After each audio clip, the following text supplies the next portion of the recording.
எமோஷனலா யார் வந்து எதை பேசினாலும் கர்த்தருடைய சித்தத்தை விட்டு ஒரு இமி கூட நான் அசைய போகிறது இல்லை. ஆமென். பவுலுக்குள்ள அந்த வைராக்கியம் இருந்துச்சு. என்னதான் நீங்க அழுங்க, நீங்க நேசிக்கிறீங்க, ஆனா இந்த அழுகைக்கு நான் மசிய மாட்டேன். பேதுருவே, நீ வந்து எமோஷனலா நடக்கக்கூடாது அப்படின்னு நீ சொன்னாலும் நான் அதற்கு மசிய மாட்டேன். இயேசு சொன்னார், எனக்கு ஒரு தேவ சித்தம் உண்டு. என்ன சித்தம் தெரியுமா? நான் சிலுவையில் அறையப்பட்டேன். அந்த சித்தத்துக்கு குறுக்க யார் வந்தாலும் போ பொல்லாத ஆவியன்னு தள்ளி விட்டுட்டு தேவ சித்தத்துக்கு நேரப்படும். ஆமென். என் வாழ்க்கையில் நான் ஆசீர்வதிக்கப்பட்டதே எப்போ தெரியுமாங்க? காட்ஸ் வில் அப்படின்ற ஒரு வார்த்தையை நான் கண்டுபிடிச்சதுக்கு அப்புறம் தான். இங்க இருக்கிற வாலிபர்கள், நம்ம எனக்கும் நானும் சர்ச்சில் வளர்ந்ததுனால எனக்கு என்ன தெரியும்னா, நம்ம ஜெபிச்சா ஆண்டவர் தருவார், நம்ம எதை கேட்டாலும் ஆண்டவர் தருவார். இதுதான் எனக்கு தெரியும்.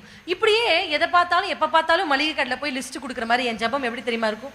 ஆண்டவரே, இது எனக்கு வேண்டும், சீனி 1/2 கிலோ வேண்டும், பருப்பு 1 கிலோ வேண்டும் ஆண்டவரே, அரிசி ஒரு 25 கிலோ போதும் ஆண்டவரே, அடுத்த மாதம் நான் வந்து வாங்கிக்கிறேன்.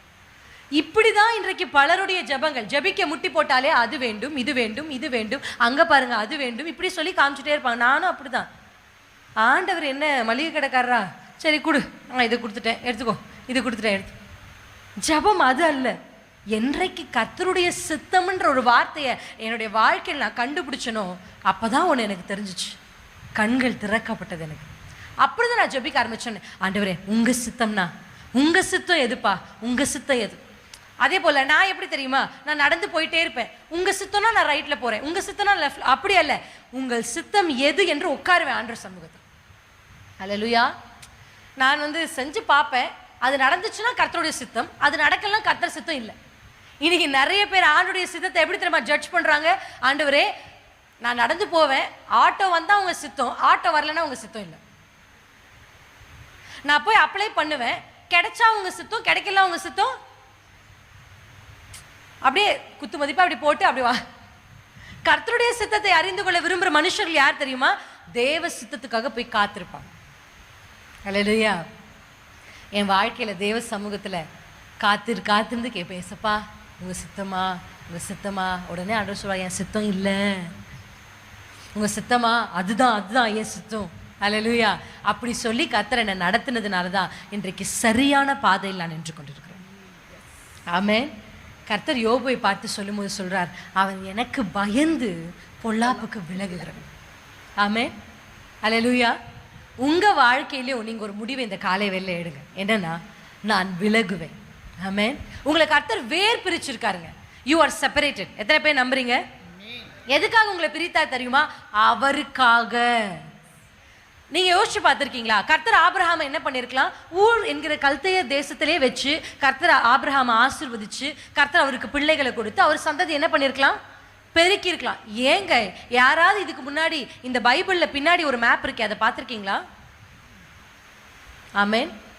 இந்த பைபிள்ல பின்னாடி ஒரு மேப் இருக்கும், பரிதாபமா பாவம் எல்லா பைபிளையும் அதை போட்டிருப்பாங்க. பார்த்திருக்கீங்களா? இன்னைக்கு உங்களுக்கு எல்லாருக்கும் ஒரு ஹோம்ஒர்க். என்ன ஹோம்ஒர்க் தெரியுமா? இந்த கடைசி மேப்ல ஊர் என்கிற பட்டணம் எங்க இருக்கு அப்படின்னு கண்டுபிடிக்க போறீங்க. ஆமென். அந்த ஊர் ஃபர்ஸ்ட் இருக்கும், ஆதியாகமம் தொடர்புள்ள இடங்கள் அப்படின்னு ஒரு மேப் இருக்கும். அங்க போய் பார்த்தீங்கன்னா ஊர், சரி இப்ப பார்க்க வேண்டாம், அப்புறம் பார்க்கலாம். ஹோம்ஒர்க்னா ஹோம்ல தான் செய்யணும். ஹல்லேலூயா. இப்போ ஊர் என்கிற கல்தேயருடைய பட்டணம் எங்க இருக்குன்னு பாருங்க. கர்த்தர் சொன்ன கானான் எங்க இருக்குன்னு பாருங்க. நீங்க போய் பாருங்க, அந்த டிஸ்டன்ஸை வரைஞ்சு பாருங்க. அப்படியே ஒரு பென்சில் எடுத்து ஊர்ல இருந்து அப்படியே வரைந்து பாருங்க. இவ்வளோ தூரம் கர்த்தர் கொண்டு வந்து ஏங்க ஆபிரகாம் ஆசீர்வதிக்கணும்? ஏன் தெரியுமா? கர்த்தர் அவங்க வீட்டார் சொல்றார், உன்னுடைய வீட்டார் விட்டு பிரியாத ஒளிய ஆசீர்வாதம் வராது. எத்தனை பேருக்கு ஆண்டவரே எவ்வளோ நாள் நான் ஜெபிக்கிறேன், எனக்கு ஆசீர்வாதமே இல்லை, எவ்வளோ நாள் நான் கேட்குறேன், ஏன் என்னை பிளஸ்டரா வைக்கல? ஆபிரகாமுக்கு எல்லா வச்சும் ஆசீர்வாதம் எப்படி கிடைச்சது தெரியுமா? பிரிஞ்சு வா அப்படின்னா உடனே பைய தூக்கிட்டு கிளம்பிட்டார். இதுல பியூட்டி என்ன தெரியுமா? எங்க போறோன்னு கூட தெரியாது. அல்லேலூயா. இதுதாங்க சரண்டர். எத்தனை பேருக்கு ஆப்ரேஷன் நடந்திருக்கு? எனக்கு நடந்திருக்கு ஆப்ரேஷன், நிறைய பேருக்கு நடந்திருக்கு. எனக்கு ஜூடா வந்து சிசேரியன், சி செஷன் தான். இப்போ ஆப்ரேஷன் நடக்கும்போது இந்த முதுகில் ஒரு ஊசி போடுவாங்க, பார்த்துருக்கீங்களா? சில பேருக்கு தெரியும். பயங்கரமாக வலிக்கும், அது வலிச்சுட்டே இருக்காங்க, வாழ்க்கை ஃபுல்லாக வலிக்கும்னு சொல்லுவாங்க. இந்த இந்த முதுகில் ஒரு ஊசி போட்ட உடனே காலெல்லாம் மறுத்துரும். எனக்கு C-செக்ஷன் பண்ணி டாக்டர் படுக்க வச்சுட்டு இருக்கும்போது காலெல்லாம் மறுத்துருச்சு. ஆனால் அவங்க என் வயிற்றை பிடிச்சி இப்படி இப்படி இழுக்கிறதெல்லாம் எனக்கு தெரியுது. நான் டாக்டர்கிட்ட சொல்கிறேன், டாக்டர் எனக்கு வயிறெல்லாம் பிடிச்சி ஏதோ பண்ணுற மாதிரி எனக்கு தெரியுது. அப்படியா தெரியுது? ஒரே நிமிஷம் அப்படின்னு ஒரு மாஸ்க் எடுத்து என் மூக்கில் வச்சாங்க. அப்போ தூங்கினவ தான், பிரின்சி எழுங்க எழுங்க எழுங்க உங்களுக்கு குழந்தை பிறந்துச்சு அப்படின்றாங்க. குழந்தை பிறந்துருச்சா அப்படின்னு யோசித்தேன். உங்களுக்கு ஒன்று தெரியுமா, நான் ஏன் இதை சொல்கிறேன் தெரியுமா? அர்ப்பணிப்பு என்பது என்ன தெரியுமா? நான் அந்த பெட்டில் படுத்திருந்தேன் பாருங்கள், அதுதாங்க அர்ப்பணிப்பு. என்ன நடந்ததுன்னே எனக்கு தெரியாது. அல்லேலூயா. ஆப்ரேஷன் பண்ணவங்களுக்கு தெரியும். நீங்கள் சொல்லுவீங்களா, டாக்டர் இப்படி இப்படி சூச்சர் படுங்க, இப்படி கட் பண்ணுங்க, அவர் பண்ணுவார். அல்லேலூயா. எத்தனை பேர் சொல்கிறீங்க, ஆமாம் ஆண்டவரே என் வாழ்க்கையில் முழுவதுமாக என்னை அர்ப்பணிக்கிறேன். இங்கே ஒரு சேர் இருக்கா? இருக்குங்களா? ஆண்டவர் சொல்கிறாரு இருக்கு. நீங்கள் பார்க்கும்போது ஆண்டவர் சொல்றார் இருக்கு, உட்கார். நீங்கள் சொல்கிறீங்க என்ன ஆண்டவர் சேரே இல்லை, இருக்கு உட்கார் அப்படின்னா நீங்கள் என்ன பண்ணிடணும் தெரியுமா? போய் விறுவிறுன்னு உட்காந்துடணும். நீங்கள் உட்காந்தா போதும், உங்களை ஏந்தி கொள்ள கர்த்தருடைய தூதர்கள் வந்துடுவாங்க. அல்லேலூயா. எதை கர்த்தர் தெரியுமா விரும்புகிறார்? எங்கே போகிறோன்னே தெரியாத போது வான்னு சொன்ன உடனே எல்லாவற்றையும் விட்டுட்டு பையை தூக்கிக்கிட்டு தன்னுடைய மனைவியை கூட்டிக் கொண்டு தன் தகப்பனை கூட்டிக் கொண்டு தன் குறுக்கு எல்லாவற்றையும் எடுத்துக்கொண்டு விறுவிறுன்னு ஆபிரகாம் நடந்தாரு பாருங்க. கர்த்தருக்கு ஆபிரகாமை ரொம்ப பிடிச்சிருச்சு. நான் உங்களுக்கு சொல்கிறேன், உங்களுக்கு ரொம்ப பிடிச்ச கோர்ஸ் உங்களுக்கு கிடைக்கல, உங்களுக்கு ரொம்ப பிடிச்ச ஒரு விஷயம் உங்களுக்கு கிடைக்கல, நீங்கள் ஆசைப்படுறது உங்களுக்கு கிடைக்கல. ஆண்டவர் சொல்கிறார் இல்லை அது வேண்டாம், இப்படி திரும்பு அப்படின்னு உங்களை டைவர்ட் பண்ணி நடத்துகிறான்னா கை உயர்த்தி கர்த்தருக்கு நன்றி சொல்லுங்கள். நான் எப்பொழுதுமே சொல்வேன், எசப்பா நான் ஜெபித்த எல்லா ஜெபத்தையும் நீர் கேட்டீர் என்று நான் விசுவாசிக்கிறேன். ஆனால் நான் நிறைய ஜெபம் பண்ணியிருக்கேன்ப்பா, அதையெல்லாம் நீங்கள் கேட்கவே இல்லை, அதுக்காக உங்களுக்கு நன்றி. அல்லேலூயா. நிறைய வேலையில் நம்ம ஜெபிச்சிருக்கோம், ஆண்டவரே இதுதான் வேணும் இதுதான் வேணும். ஆண்டவர் மட்டும் நம்ம ஜெபத்தை கேட்டு அதை கொடுத்துருந்தாருன்னா வாழ்க்கையே கெட்டு போயிருக்கோங்க.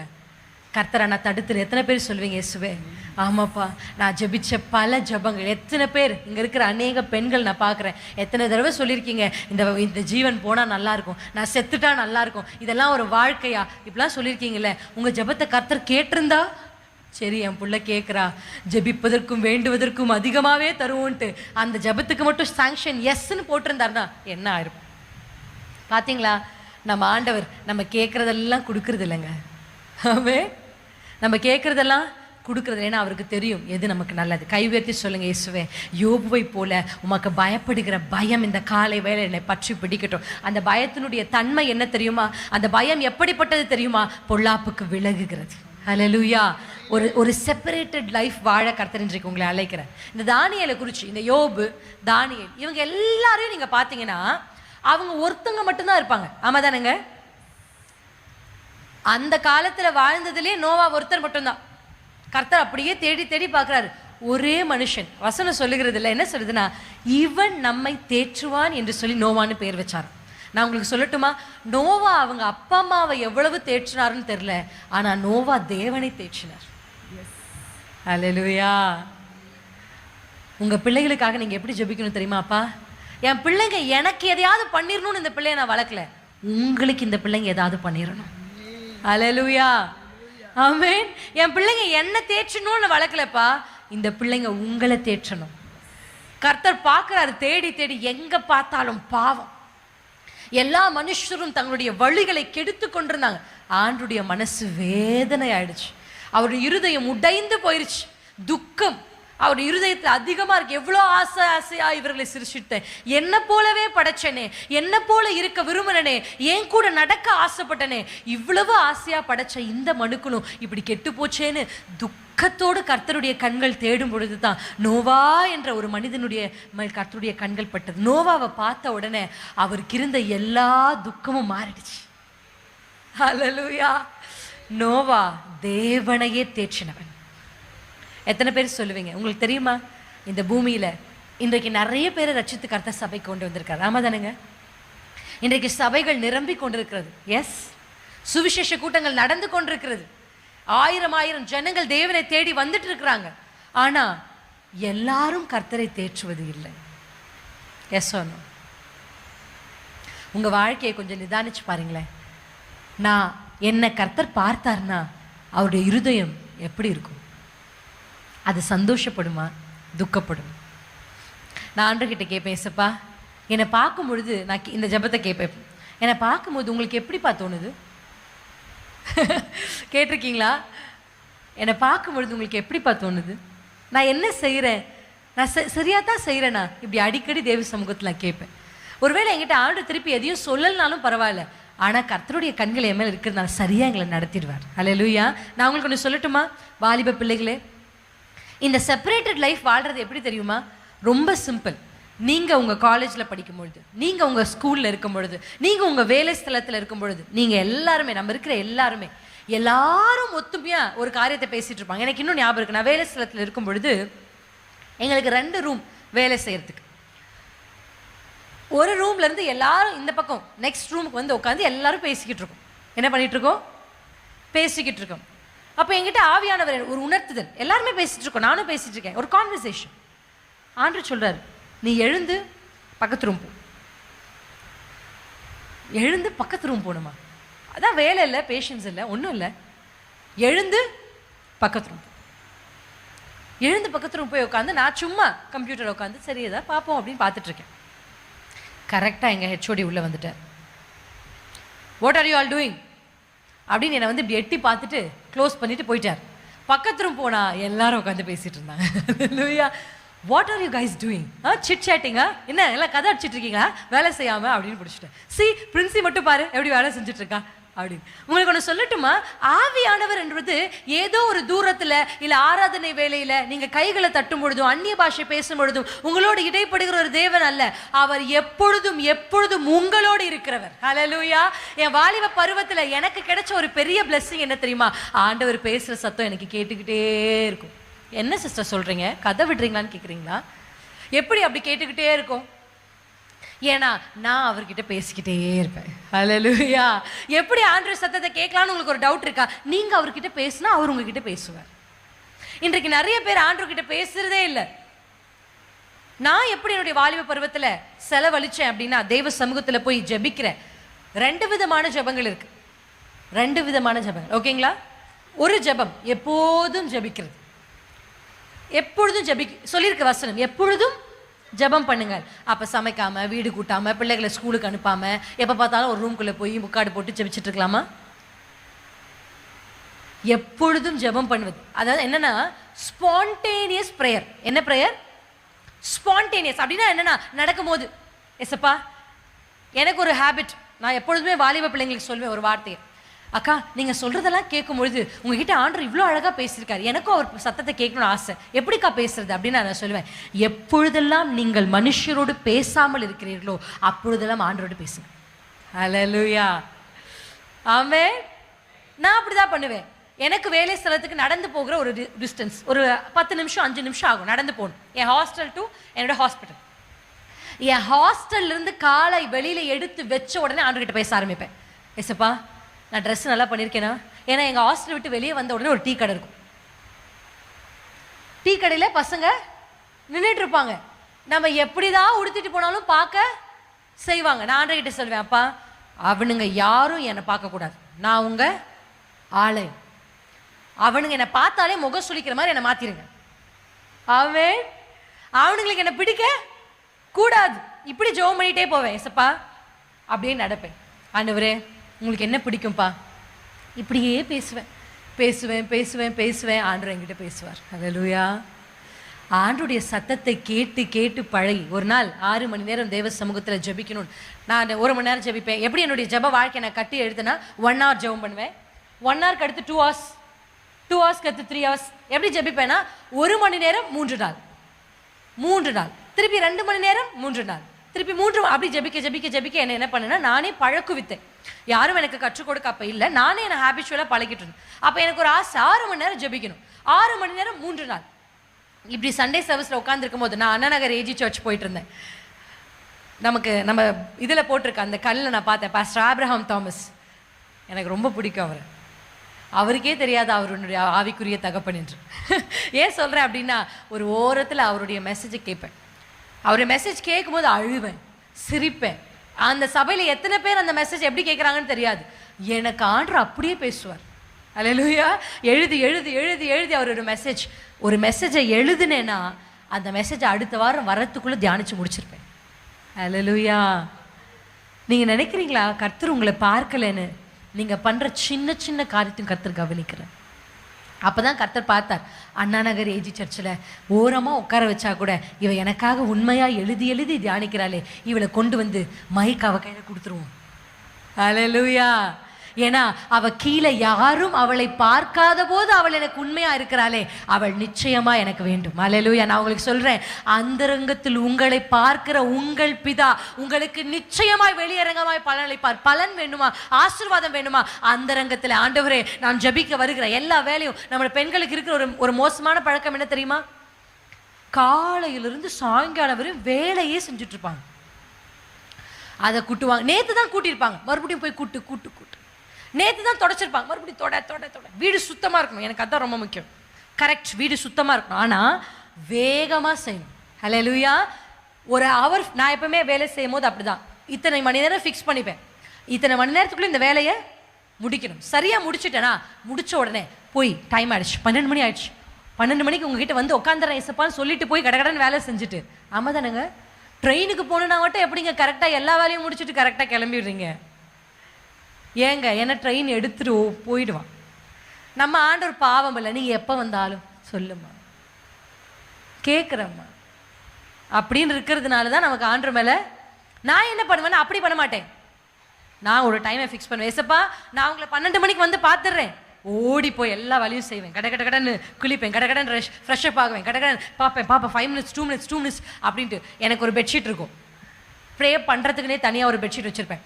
என் ஹாஸ்டலில் இந்த பெட் இப்படி. எத்தனை பேருக்கு சுதந்திரமாக வீட்டில் ஜெபிக்கிறதுக்கு அறையெல்லாம் இருக்குது இல்லையா? ஜெபிக்கிறதுக்கு ஒரு இடமாதிரி இருக்கா? எனக்கெல்லாம் ஒரு பெட்டுக்கு இவ்வளோ தான் இடைவேளை, அதுக்குள்ளே தான் நான் ஜெபிக்கணும். சத்தம் போட்டு ஜெபிக்கக்கூடாது, மற்றவங்க தூங்கிட்டு இருப்பாங்க. கை தட்டி பாடக்கூடாது, மற்றவங்களுக்கு டிஸ்டர்ப் ஆகும். இப்படி தான் என்னுடைய ஜெப வாழ்க்கை நான் 6 மணி நேரம் கட்டி எடுப்பேன். எப்படிங்க? அந்த பெட்ஷீட் எடுப்பேன், விரிப்பேன். எனக்குன்னு ஒரு ஜெபிக்கிறதுக்கு ஒரு ஷால், எனக்குன்னு ஜெபிக்கிறதுக்கு ஒரு இடம், எனக்குன்னு விரிக்கிறதுக்கு ஒரு பெட்ஷீட். ஜெபத்துக்கென்று பிரத்யேகமான துணிகளையே நான் எடுத்து வச்சிருப்பேன். இது ப்ரேயர் ஷால், இதை எப்பவுமே போட மாட்டேன். இது ப்ரேயர் மேட், இதை மற்றதுக்கு யூஸ் பண்ண மாட்டேன். இது மை ப்ரேயர் பிளேஸ், இது வேற எங்கேயும் எதையும் இந்த இடத்துல செய்ய மாட்டேன். ஒதுக்கி போய் அந்த பெட்ஷீட்டை விரிப்பேன், போய் முட்டி போடுவேன். ஆண்டவரே இதோ நான் வந்திருக்கிறேன் அப்படியே சொல்லி என் அப்பாவை பாட ஆரம்பிப்பேன். பாருங்க, என்னை சுற்றி எல்லாரும் என்னென்னமோ பண்ணிட்டு இருப்பாங்க, ஆனால் கர்த்தர் என்னை நிரப்பி கொண்டு இருப்பார், கர்த்தர் என்னை அபிஷேகித்து கொண்டிருப்பார். நான் உங்களுக்கு சொல்லட்டுமா? தைரியமாக சொல்கிறேன், விசுவாசத்தோடு சொல்கிறேன், அந்த மொத்த ஹாஸ்டல்லையே இன்றைக்கு கர்த்தருக்கென்று இருக்கிறவனா தான். அது மட்டும் இல்லை, அந்த மொத்த ஹாஸ்டல்லே சந்தோஷமாக இருக்கிறவன் நான் தான். அல்லேலூயா. ஏன் இதை சொல்கிறேன்னு தெரியுமா? கர்த்தருக்காக தங்களுடைய லைஃப்பை, அல்லேலூயா, 100 பேர் இருக்கும்போது கை உயர்த்தி அல்லேலூயா சொல்லுவது அல்ல, 100 பேர் இருக்கும்போது கரங்களை தட்டி வேகமாக பாடுவது அல்ல, 100 பேர் இருக்கும்போது அந்நிய பாஷைகளில் பேசுவது அல்ல. யாரும் என்னை பார்க்காத போது தேவ சமூகத்தில் உட்கார்ந்து அப்பா நான் உம்மை நேசிக்கிறேன்னு சொல்லி கை தட்டி பாடி ஆர்ப்பரிக்கிற அந்த ஒரு பெண்ணை, அந்த ஒரு வாலிப பிள்ளையை கர்த்தர் தேடி கொண்டிருக்கிறார். ஒரு நோவாவை தேடுறார், ஒரு தானியேலை தேடுறார், ஒரு யோபுவை தேடுறார். நீங்கள் ஃபோனை உங்கள் ரூம்குள்ளே பார்த்து கொண்டிருக்கும் போது கர்த்தர் பார்க்கல, உங்கள் மனுஷங்க பார்க்கல, உங்கள் அப்பா அம்மா பார்க்கல, ஆனால் கர்த்தர் பார்க்கிறார். அந்த நம்மளே பார்க்க வேணாம். எனக்கு என்ன அனுபவம் இருக்குது, யூடியூப்பில் போய் நம்ம நல்ல விஷயங்களை பார்க்க போனாலே அட்வர்டைஸ்மெண்ட்ன்ற பேரில் கெட்ட விஷயங்கள் வருது. மனுஷங்க பார்க்கலாம், ஆனால் கர்த்தர் பார்க்குற உடனே அதை ஸ்கிப் பண்ணும். அல்லேலூயா. அதை ஸ்கிப் பண்ணிவிட்டு உடனே கர்த்தருக்கு சுத்தமானதை பார்க்கும்படி கர்த்தர் நம்மை. அல்லேலூயா. நீங்கள் அப்படி பண்ணி பாருங்களேன், உங்களை கர்த்தர் பார்ப்பார். அல்லேலூயா. அவருக்கு உங்களை ரொம்ப பிடிச்சிரும். ஆமென். உங்களுக்கு அவரை ரொம்ப ரொம்ப பிடிச்சிரும். அப்படி அவருக்கு மட்டும் உங்களை பிடிச்சிருச்சுன்னா வச்சுக்கோங்களேன், ஆண்டவரை விடுங்கப்பா அப்படின்னு சொன்னால் கூட விடவே மாட்டார். பிடிச்சிப்பார், கெட்டியாக பிடிச்சிப்பார். எது வரையும் தெரியுமா? முடிவு பரியந்தம். ஆமென். முடிவு பரியந்தம், உங்கள் மரண பரியந்தம்.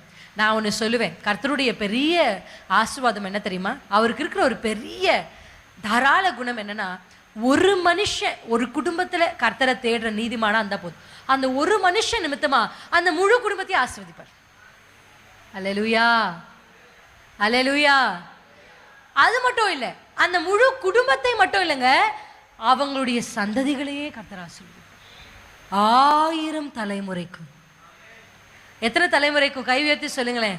எத்தனை பேர் சொல்வீங்க எசப்பா அந்த 3 பேரை நிறுத்துனீங்களே பட்டியல் போட்டு, நானும் ஒருத்தரா இருக்கணும். இந்த சர்ச்சில் இத்தனை பேர் இருக்கும், ஆனா ஆண்டவர் இங்க வந்து நின்று ஒரு நீங்க எழுங்க பிரதர், நீங்க எழுங்க, அங்க கடைசியா இருக்கீங்களே அம்மா நீங்க எழுங்க அப்படின்னு உங்க 3 பேரை நிக்க வச்சா உங்களுக்கு எப்படி இருக்கும்? அப்பா, யாரை தெரியுமா கர்த்தர் நிற்க வைப்பார்?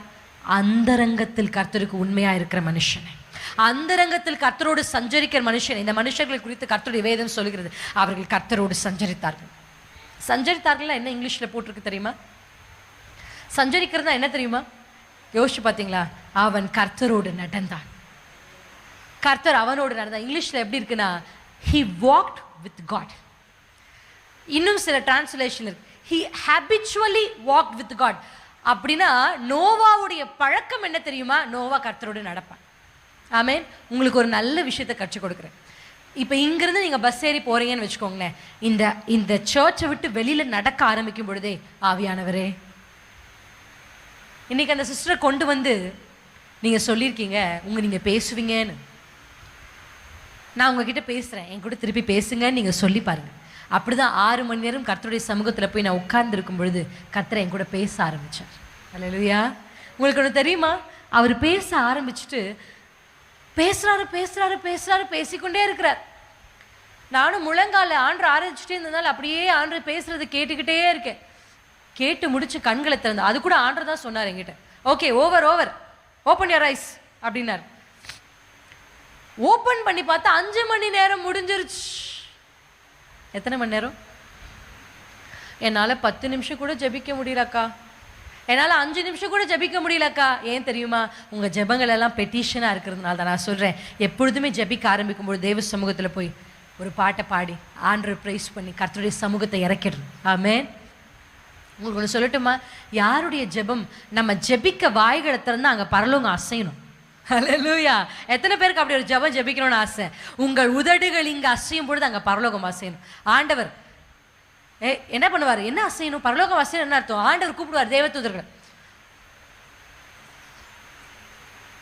அங்கே பாரு என் மக ஜெபிச்சுட்டு இருக்கா, போ போ போ போ அப்படின்னு நமக்காக அனுப்பி வைப்பார். அல்லேலூயா. எவ்வளோ நல்ல தேவன் நீங்கள் ஆராதிக்கிற தேவன் தெரியுமா? நீங்கள் எப்போ கூப்பிட்டாலும் அவர் நம் நடுவில் இருக்கிறார். நான் அப்படி 6 மணி நேரம் ஜபிக்கும் பொழுது தான் தெய்வ சமூகத்தில் கர்த்தர் என்னுடைய வாழ்க்கையை குறித்து எனக்கு சொன்னார், என் எதிர்காலத்தை குறித்து எனக்கு சொன்னார், என்னுடைய கணவரை குறித்து எனக்கு சொன்னார். உங்களுக்கு தெரியுமா? ஜூடான்ற பேரையும் அப்போ தான் என்கிட்ட சொன்னார். எனக்கு கல்யாணமே ஆகலை. கல்யாணம் ஆகிறதுக்கு 3 வருஷத்துக்கு முன்னாடி என்கிட்ட ஆண்டவர் சொன்னார், நான் உனக்கு ஒரு ஆண் பிள்ளையை கொடுப்பேன், நீ அவனுக்கு யூதா என்று பெயர் வைக்க வேண்டும். கல்யாணம் ஆன உடனே ஆசை. கல்யாணம் ஆன ஃபர்ஸ்ட் மாதம் பாசிட்டிவ், முதல் வருஷம் பாசிட்டிவ் வரல. நமக்கு ஆண்டவர் வாக்கு கொடுத்த உடனே ஆசை என்னன்னா உடனே நடந்துரும். 4 வருஷம் ஆச்சு, காத்துக்கொண்டே இருந்தோம். ஆனால் என்ன தெரியுமா பண்ணுவோம்? நானும் என் கணவரும் நாங்கள் பண்ணுற காரியத்தை உங்களுக்கு சொல்கிறோம். எப்பொழுதுமே 3 காணிக்கை போடுவோம். எனக்கு ஒன்று ஜூடா பிறக்கிறதுக்கு முன்னாடி, எனக்கு ஒன்று ஹஸ்பண்ட் போடுவார் ஜூடாக்கு. எனக்கு என் கையில் அவர் எப்பவுமே காணிக்கை கொடுக்கும் பொழுது இது உனக்கு, இது ஜூடாக்கு. ஜூடா பிறக்கவே இல்லை. நானும் என்னுடைய மாமனார் மாமியார் என்னுடைய கணவர்லாம் பேசிக்கும் போது ஜூடா வந்தானா இதெல்லாம் நம்ம பண்ணணும், ஜூடா வந்தானா இதெல்லாம் பண்ணணும். 4 வருஷம் பேசிக்கிட்டே இருந்தோம். எங்கள் வீட்டுக்குள்ளே வந்து நீங்கள் உட்காந்து கேட்டிருந்தீங்கன்னா என்ன இதெல்லாம் பைத்தியம் மாதிரியே, பைத்தியங்களா அப்படின்னு யோசிச்சிருப்பீங்க. ஏன்னா அப்படிதான் நாங்கள் பேசுவோமே. ஜூடா வந்தானா, வரான் பாரு, எங்கள் அத்தை சொல்லுவாங்க, வருவான் பாரு என் பேரை, செய்வான் பாரு ஊழியத்தை, இப்படியே பேசிட்டு இருப்பாங்க. நீங்க எப்படி பேசுறீங்க உங்க குடும்பத்தில்? உங்க மருமகள் ஒரு வேளை she is not conceived, how you speak to her? உங்க மருமக ஒரு வேளை இன்னும் பிள்ளை பிறக்கலாம், நீங்க எப்படி பேசுறீங்க? ஏன் மாமியார் இடத்துல பேசுவான், வருவான் ஊழியம் செய்வான் அப்படின்னு அவனை குறித்து பேசுவோம். இப்படி நாங்கள் பேச பேச மனுஷர்களுக்கு ஒரு வேளை நாங்கள் பைத்தியமாய் தோன்றிருக்கலாம். ஆனால் கர்த்தர் எங்கள் குடும்பத்தை பார்த்தார், என்ன இது கொடுக்கவே இல்லை, உருவாகவே இல்லை, நான் இன்னும் எஸ் சொல்லவே இல்லை, கிடைச்ச மாதிரியே இவங்க சந்தோஷமா இருக்காங்க. நான் அழுதுட்டு இல்லை, புலம்பிட்டு இல்லை, 40 நாள் உபவாசம் பண்ணி ஆண்டவரே எனக்கு ஏன் பிள்ளை தரல. ஒரு நாள் கேட்டேன். ஏன்னா எப்பொழுதுமே வீராப்பா பிரசங்கிப்பேன். பிரசங்கி முடிச்சு கீழே போன உடனே ஒரு அம்மா வருவாங்க. எப்பவுமே ஒரு அம்மா இருப்பாங்க ஒரு சர்ச்சில். என்னத்தை கேட்கறது தெரியுமா? எத்தனை பிள்ளை அப்படின்னு கேட்பாங்க. இவ்வளோ நேரம் நான் பேசின மெசேஜ் பிள்ளை இல்லை அப்படின்னு சொல்ல, அப்படி அப்போ என்ன எதுக்கு இவ்வளோ பேசினேன் அப்படின்ற மாதிரி பார்த்துட்டு போவோம் அந்த அம்மா. ஒரு தடவை இப்படி தான் ஒரு அம்மா பண்ணிடுச்சு. துக்கம் வந்துருச்சு. நம்பிக்கை விசுவாசம் இருந்துச்சு, ஆனால் ரொம்ப கஷ்டமாயிடுச்சு. என்னப்பா நான் விசுவாசம் இப்படி பேசுகிறேன், நீங்கள் எனக்கு ஒரு பிள்ளை தரலன்னு எல்லாம் கேட்குறாங்களே அப்படின்னு போய் ஆண்டவர் சமூகத்தில், ஆண்டவரே எனக்கு பிள்ளை வேணுமே வேணும், அதெல்லாம் எனக்கு தெரியாது, ஐ வாண்ட், நீங்கள் சொல்லியிருக்கீங்க எனக்கு வேணும், எனக்கு கொடுங்க, இந்த மாதமே கொடுங்க, இந்த ஆண்டவர் அமைதியாக கேட்டிருந்தார். திடீர்னு ஆண்டவர் என்கிட்ட பேசினார். கோபமாக இருந்தது அவருடைய குரல். அவருடைய குரலை கேட்டு பழகுனவங்களுக்கு தெரியும் அவர் சந்தோஷமாக பேசுகிறாரா, துக்கமாக பேசுகிறாரா, கோபமாக பேசுகிறார். எனக்கு தெரியும். ஆண்டவர் கோபமாக ஒரு டோன்ட் ஃபோர்ஸ் மீ, தமிழில் சொல்கிறேன், என்னை கட்டாயப்படுத்தாத, என்னை கட்டாயப்படுத்தின நான் கொடுத்துருவேன், அப்புறம் ரொம்ப கஷ்டப்படுவேன். அல்லேலூயா. நான் சொல்லித்தரேன் இன்றைக்கு உங்களுக்கு ஒரு சீக்ரெட். கர்த்தரை போய் ரொம்ப கட்டாயப்படுத்தாதீங்க. அப்படிதான் பிழையாம், போட்டுமாண்டவரே போட்டுமாண்டவரே போட்டுமாண்டவரே, ஃபஸ்ட்டு போகாதுன்னு சொல்லிட்டார். இல்லை ஆண்டவர் ஒரே போட்டுமாண்டவரே, சே போ. கட்டாயப்படுத்தினா என்ன பண்ணிடுவார் தெரியுமா கர்த்தர்? அப்படியே கொஞ்சம் லூஸ் விட்டுருவார். Okay go ahead, you do whatever you want. ஆனால் என்ன பண்ணிட்டாரு? உருவின பட்டயத்தோடு. அல்லேலூயா. எத்தனை பேர் சொல்கிறீங்க ஏசப்பா நீங்கள் கொடுக்குற ஆசீர்வாதம், நீங்கள் எனக்கு குறிச்சிருக்க ஆசீர்வாதம் நீங்கள் குறிச்ச நாளில் என் கையில் கிடைக்கட்டும். அல்லேலூயா. இந்த பிள்ளை 4 வருஷம் கழிச்சு பிறந்துச்சே அப்படின்னு நிறைய பேர் என்ன நினச்சாங்களோ எனக்கு தெரியல. ஆனால் எனக்கு நம்பிக்கை இருந்தது, விசுவாசம் இருந்தது. நாங்கள் பேசிக்கொண்டே இருந்தோம், கர்த்தர் அதை கனப்படுத்தினார். ஒருவேளை நான் கல்யாணம் ஆன முதல் வருஷமே ஜூடா கன்சீவ் ஆயிருந்தானா நான் ஊழியமே செஞ்சுருக்க முடியாது. பிள்ளை என்ன பண்ணியிருப்பேன்? அப்போ எனக்கு அந்த வைராக்கியம் இல்லை. இந்த 4 வருஷம் ஊழியத்தில் பழக்கப்பட்டதுனால இப்போ எனக்கு ஒரு வைராக்கியம். பிள்ளை பிறந்த உடனே நான் ஊழியத்துக்கு கொண்டு போகணும். லேட்டாக கிடைக்குது அப்படின்னா உங்களுக்கு பெஸ்ட்டாக கிடைக்கும். ஆமென். ஆனால் அந்த பெஸ்ட்டு கிடைச்ச உடனே ஆண்டவரை விட்டுட்டு போயிட்டீங்கன்னு வச்சுக்கோங்களேன். நிறைய பேர் அப்படிதான், ஆண்டவரே பிள்ளை வேண்டும் பிள்ளை வேண்டும் என்று கேட்டார்கள். பாஸ்டர்மாவும் ஜெபித்தார்கள், பாஸ்டர்கள் ஜெபித்தார்கள். பிள்ளை பிறந்த உடனே அந்த அம்மாவே காணோம். எங்க அம்மா, எங்கம்மா ஜெபம் பண்ணி கன்சீவானியே எங்கம்மா போன அப்படின்னா, இல்லைங்க குழந்தைய தூக்கிட்டு வந்தா கொரோனா வந்துடும், இன்ஃபெக்ஷன் ஆயிரும். என்னங்க, இந்த சர்ச்சுக்கு வந்துதான் பிள்ளை வந்துச்சு, ஆனா இந்த சர்ச்சுக்கே தூக்கிட்டு வந்தா கொரோனா வந்துடும், இன்ஃபெக்ஷன் ஆயிரும். எல்லாரும் பிள்ளையை தூக்குவாங்க. நிறைய பெண்கள் அதை செஞ்சாங்க. நான் ஒரு முடிவு எடுத்தேன். ஏங்க நீங்க வேக்சின் போட கூட்டு போறீங்களே ஹாஸ்பிட்டல்ல, கொரோனா இல்லையா? அங்கதான் மொத்த கொரோனாவும் இருக்கிறது. ஆனா ஹாஸ்பிட்டலுக்கு கூட்டு போவாங்களாம். ஆனா சர்ச்சு கூட்டிட்டு வரணும் போது மட்டும் குழந்தைய, ஐயோ பச்சை குழந்தை எப்படிங்க சர்ச்சு கூட்டினா? உங்களுக்கு ஒன்று சொல்லட்டுமா? அப்படி அல்லங்க. பால் மறந்த உடனே எவ்வளோ வயசு இருந்திருக்கும் அதுக்கு எனக்கு தெரியல. பால் மறந்த உடனே தரன்னு பிடிச்சிட்டு வந்து இந்தாங்க வச்சுக்கோங்க ஏலின்னு விட்டுட்டு போனாலே அந்த தாய். ஹல்லேலூயா ஹல்லேலூயா. அதல்லவோ வைராக்கியம். நான் சொல்றேன், இங்க இருக்கிற உங்களுக்கு தெரிந்திருக்கு ஒவ்வொரு பெற்றோருக்கும் நான் சொல்றேன், வாலிப பிள்ளைங்களை எப்பவுமே கார்னர் பண்ணி நீ இதை பண்ணு நீ இதை பண்ணு நீ இதை பண்ணு அப்படின்னு சொல்றதை முதல்ல நிறுத்துங்க. ஆமென். என் அம்மாவும் அப்படி இருப்பாங்க. ஆனால் my mother is a good friend to me. ஆமென். இன்றைக்கு வாலிபர்களை விட வாலிபர்களை பெற்றிருக்கிற தாய்மார்களுக்கும் தகப்பன்மார்களுக்கும் ஒரு ஆலோசனை சொல்றேன். உங்க பிள்ளைக்கு பின்னாடி ஒரு பையன் வந்தாலோ இல்லை உங்க பிள்ளைகளுக்கு ஒரு எமோஷன் வந்தாலோ அதை உங்ககிட்ட சுதந்திரமாக ஷேர் பண்றாங்களா? அந்த அளவுக்கு நம்பிக்கை நீங்க அவங்களுக்கு கொடுத்துருக்கிறீங்களா? நிறைய வாலிபர்களுக்கு நாங்கள் கவுன்சிலிங் பண்றோம். ஓகேங்களா? நிறைய வாலிபர்களுக்கு ஓரின சேர்க்கையில் இருக்கிற பிள்ளைகளுக்கு கவுன்சிலிங் பண்ணி விடுதலையாக்கி அவர்களை நடத்தி கொண்டிருக்கும். நீங்க என்ன நினைக்கிறீங்க? திருச்சபைக்குள்ளவே அப்படிப்பட்ட பிள்ளைகள் இருக்கிறாங்க. அல்லேலூயா. என்ன சொல்றாங்க தெரியுமா? நான் பேசுவேன். ஒரு அஃபேர்ல இருக்கிற பிள்ளைங்க கவுன்சிலிங் கொடுத்து அவங்களை வந்து அதில் டெலிவர் பண்றதுக்காக வசனத்தை சொல்லுவோம், கவுன்சிலிங் கொடுப்போம். அப்படி கவுன்சிலிங் கொடுக்கும்போது நான் சொல்வேன், இதுக்கப்புறம் நீ உண்மையா இரு, நான் கர்த்தர் உனக்கு வந்து உதவி செய்வாசம். இல்லக்கா நான் உங்க அப்பா அம்மா கிட்ட பேசுறேன் அப்படின்னு சொன்னா அந்த பிள்ளைங்க ஒரு வார்த்தை சொல்லுவேன், எனக்கு ரொம்ப அது துக்கமா இருக்கும். எங்க அப்பா என்னை நம்ப மாட்டார், எங்க அம்மா என்னை நம்ப மாட்டாங்கக்கா, நான் மாறிட்டேன்னு சொன்னா கூட அவங்க நம்ப மாட்டாங்க, என்னை அப்படியே தான் பார்ப்பாங்க. ஒரு பிள்ளை தான் செஞ்ச தப்ப, அம்மா நான் இதை செஞ்சுட்டேம்மா, சின்ன வயசுல தெரியாம செஞ்சுட்டேம்மான்னு தன் தாய் தகப்பனுக்கு சொல்லிச்சு அந்த பிள்ளை. அந்த பிள்ளை வளருகிற வரையும் அந்த தாய் தகப்பனே அப்படி செஞ்சவ தானே, நீ அப்படி பண்ணவ தானே, இப்படி சொல்லி சொல்லி அந்த பிள்ளையை துக்கப்பட்டு. நான் உங்களுக்கு ஒன்று சொல்லட்டுமா? நம்ம தப்பு செஞ்சது இல்லையா? நான் உங்களுக்கு ஒன்று சொல்லட்டுமா? நீங்க என்ன சொல்றீங்க? நாங்க வாழ்ந்த காலத்துல நாங்க குனிஞ்சத்துல நிமிராம நடப்போம், நாங்க வாழ்ந்த காலத்துல நாங்க இப்படி நடப்போம் அப்படி இருப்போம் நீங்க சொல்றீங்க, கரெக்ட். ஆனா நீங்க வாழ்ந்த காலத்துல இந்த மொபைல் போனை உங்களுக்கு கொடுத்திருந்தா நீங்களும் இப்படிதான் இருந்திருப்பீங்க. ஏன் தெரியுமா அப்படி சொல்றேன்? இப்பவே நீங்க போன் எடுத்தா உங்க போனை உங்களாலே வைக்க முடியலங்க, அப்ப எப்படிங்க வாலிபர்கள் வைப்பாங்க? What they need love. they need care. அவங்களுக்கு என்னங்க தேவை? நான் உன் கூட இருக்கிறேன். ஹல்லேலூயா. ஏசப்பா அப்படி சொல்லலையா? நம்மளை பார்த்து சொன்னாரே, நீ பாவியா இருந்தாலும் நான் உன்னை நேசிக்கிறேன், நீ பாவியா இருந்தாலும் நான் உனக்காக மரிக்கிறேன், நீ பாவியா இருந்தாலும் நான் உனக்கு ரத்தம் சிந்துகிறேன் என்று இயேசு சொன்னது போல I want every single parents, இங்க இருக்கிற ஒவ்வொரு பெற்றோர்களும் நீங்க ஒரு முடிவெடுங்க. என் பிள்ளை தப்பு செஞ்சாலும் அந்த தவறை அவள் இயேசுவிடத்தில் கேட்டு இயேசுவே மன்னித்ததுக்கு அப்புறம் நீங்க யாருங்க குறுக்கல நின்னு? ஹல்லேலூயா. உங்க பிள்ளை செஞ்ச தப்ப ஏசப்பாவே மன்னிச்சுட்டாரு, நீங்க ஏங்க குறுக்கல நின்று அதையே சொல்லி சொல்லி காமிச்சிட்டு இருக்கீங்க? உங்க பிள்ளைங்க உங்களை நம்புற மாதிரி உங்க பிள்ளைகள் இடத்துல பேசும். ஹல்லேலூயா. என் பிள்ளைக்காக சேர்த்து வைக்கிறேன்னு நீங்க சேர்த்து வைக்கிற பணமோ பொருளோ செல்வங்களோ இல்ல நீங்க சேர்த்து வைக்கிற நகைகளோ உங்கள் பிள்ளைகளுக்கு நல்ல வாழ்க்கையை கொடுக்கும் என்று நம்புவீர்களானால் I am telling you, I am sorry, that is not going to give them good life. அது அவர்களுக்கு நல்ல வாழ்க்கையை கொடுக்க போகிறதில்லை. நீங்கள் சேர்த்து வைக்கிற ஜெபங்கள், நீங்கள் தேவ சமூகத்தில் விடுகிற கண்ணீர்கள், உங்கள் பிள்ளைகளோடு நீங்கள் செலவிடுகிற நேரங்களே அவருடைய வாழ்க்கையை மேன்மைப்படுத்தும். ஹல்லேலூயா. It's time for you to speak. ஆமென். போய் உங்க பிள்ளைகளோட பேசுறதுக்கான நேரம் உங்க பிள்ளைங்கிட்ட பேசுங்க. நிறைய பிள்ளைங்க சொல்றாங்க, எங்க அப்பா அம்மா இருக்காங்க ஆனா எங்களுக்கு அன்பே இல்லைன்றாங்க.